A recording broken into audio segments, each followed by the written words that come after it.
Hello and welcome! I am excited to share some tips for coloring with the new Stampin Blends markers. This is Patty Bennett. I blog at pattystamps.com, and I was working on coloring these flowers from the Falling Flowers set for my swap cards that I am taking to Salt Lake City. Let me just show you a few. I've done all different pretty color combos for these flowers. And I was making these cards and I thought, I'm just going to give you a few tips for coloring with these markers. Although I just have a few colors out that I've been working with for these swap cards, I did want to show you in the brochure that there is a full, beautiful range of colors available. Each marker is available in a dark and a light, and you can buy them separately or in pairs or the whole thing together. Lots of possibilities there for you. So let me show you how I've been coloring these.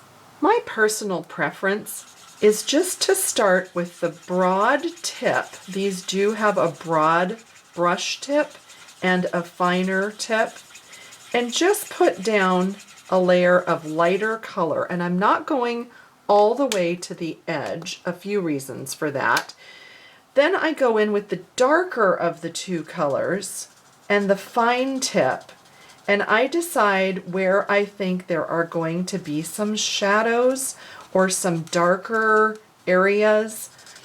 Kind of have to study the image just for a moment and kind of, get your bearings and kind of decide before you start. And of course, nothing wrong with just starting and experimenting and just going for it and just playing.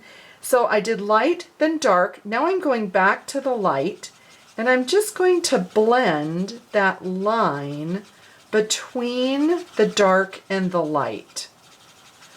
And for right now, I'm leaving that center portion alone, just for the moment.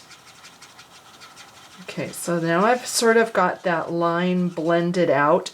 You can see how that's softening a little bit between the colors. And then I'm just going to give a little extra layer, light on light. Come in with the dark one. I think I'll do the brush. And just a little bit, just feather it out just a little bit from center. Then back to the light. And this is just a matter of experimenting. There's no right or wrong. This is just kind of a fun experiment. And then I'm just going to go out to the edge with the light marker so that the very edge only has the one layer of color. I want the very edge on this flower to be a little bit lighter than the rest. So this only has one layer of color, and it becomes a lighter value of the Calypso Coral. Did I say this is Calypso Coral? Maybe I didn't even say it.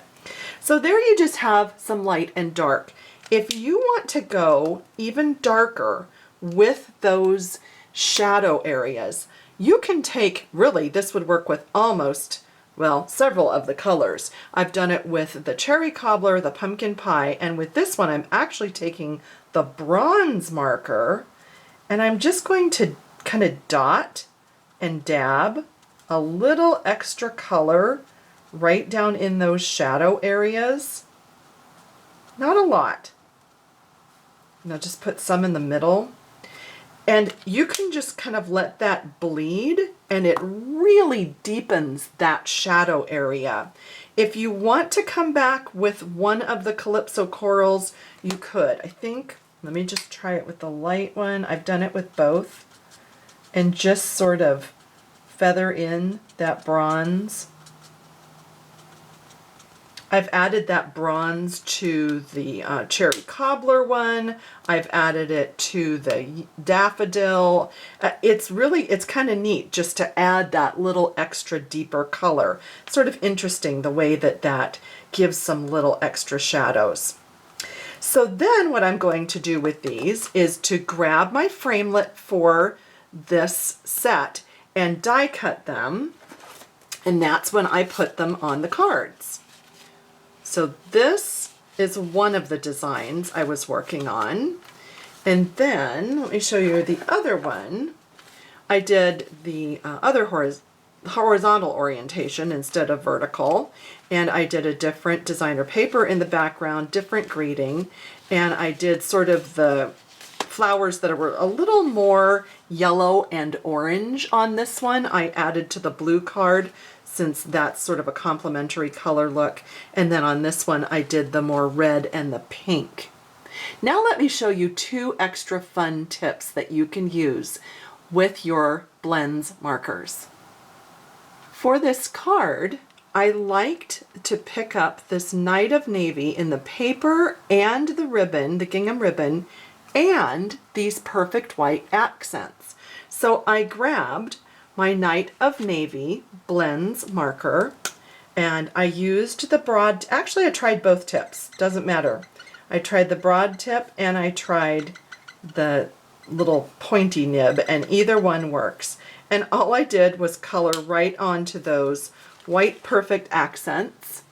You can see that gives them color. You let them dry just for a minute, and when you add them to your card, now you have a beautiful custom colored white perfect accent. I love that tip. Now let me show you another tip. For this version of my card with the falling flowers, colored flowers, you might have wondered, what is that cute little dotted border?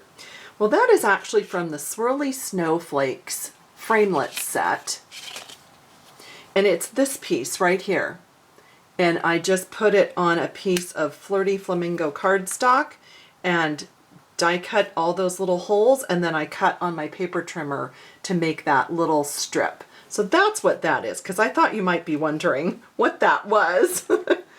And while we're talking about framelits and die cutting, this is the image from the Mayflowers framelits, and that is what frames these flowers so perfectly to die cut them out. And then they look just like that when they're cut, so really nice. You don't have to cut these by hand.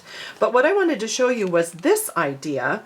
I took the 2 shades of Old Olive Blends markers, and I just started going like this on some of the leaves. I didn't do absolutely every one, but most of them. You don't have to watch me do them all, but I did the light, and just like I did with the flowers, I went to the dark. And if you get a little bit of ink onto the black, it doesn't really matter. It really hardly shows. I mean, if you totally study it later, you can see a little bit, but it just sort of fades into the black. And then I went back with the light one and blended. And you can see I'm not like, you know, scrubbing. I'm just letting that ink blend just a little bit. So I did that on most of the leaves, and I really liked how that came out. So let's just go ahead and finish this card. By the way, if the back of your thick white cardstock looks like this, you've done it correctly. You want that ink to sink in and to get all the way to the back side of your cardstock. So I put 3 dimensionals on each one, and then this is how I like to take off the backs. I just kind of poke it with my paper piercer and take the backing off because I don't like picking at those. It kind of drives me crazy. And then I'm going to put it right there. Then I have my 2 leaves. Now these are just stamped on Pear Pizzazz with Lemon Lime Twist. Kind of an interesting combo, right? And then I am going to use my glue dots and just put a glue dot at the base of each one like this. That's really about all the adhesive that it needs. And then I tucked one down at the bottom and one on this side. And ta-da! So there you have 2 pretty different looks, one with the white leaves, one with the green. And I just thought this was so pretty. Let me just show you a few other cards I've been working on with the Blends markers. This was something that I did on one of my Facebook Live videos where I showed you the shading with the Calypso Coral and some pumpkin pie. And then I also colored the heart from the Ribbon of Courage. Not really shading, I didn't do blending, but I just did coloring, which was really fun. And this one actually has been on my blog. This is the Just Add Color paper, where that teapot and cup were already printed, and I simply colored them with the Blends markers. Here are two different versions of the Ribbon of Courage ribbon that I did with the markers. And then, the name escapes me of this set. It's something about create or creative. Oh, I'm sorry. I will have to list that in the description. But I did that pot of brushes and just tried different colors on that one. And this is in the same set. I did a set of 4 with the fountain pens. So just experimenting with different colors on that one. And the little birthday memories girl, just a little bit of coloring on her with the pink pirouette. Not a lot of color, just a little bit. And then I die cut her out. And a tip with the hair, I'll hold this closer. You can see where I've actually left some area uncolored. And I think that's important in getting kind of that highlight. Actually, the same on her dress. I left that uncolored. And the backs of her legs as well, just a little bit uncolored. I liked that to give that kind of a highlight. And then another one where I just simply colored the heart from the Ribbon of Courage. And this one is the cute snowman from Seasonal Chums. I'm sure you've seen that cute box that I had on my blog with the snowman and with the cute little deer. All right, so some great tips for you. I hope those helped, and I hope you enjoyed the cards. All of these supplies are available by clicking Shop Online at pattystamps.com. Let me know if you have any questions. I appreciate your comments and your thumbs up, as always. Thanks so much. Bye.